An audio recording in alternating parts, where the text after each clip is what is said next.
আর 5% ডাইন পাশে আক্রান্ত, আর 10% উভয় পাশে আক্রান্ত হয়ে থাকে। তো এই ভেরিকোসিল আক্রান্তর পিছনে কিছু শারীরিক বৃত্তীয় কারণ রয়েছে। তো আজকে ওই শারীরিক বৃত্তীয় কারণগুলো বলবো।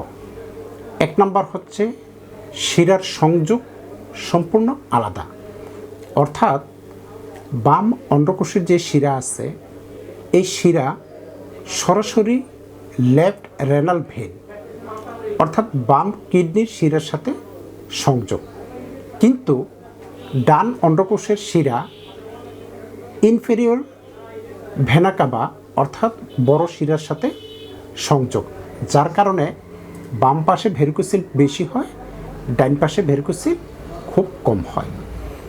2 নম্বর কারণ হচ্ছে যে 90 ডিগ্রি অ্যাঙ্গেলে সংযোগ, অর্থাৎ বাম অন্ডকোষের শিরা সরাসরি বাম কিডনির শিরার সাথে 90 ডিগ্রি অ্যাঙ্গেলে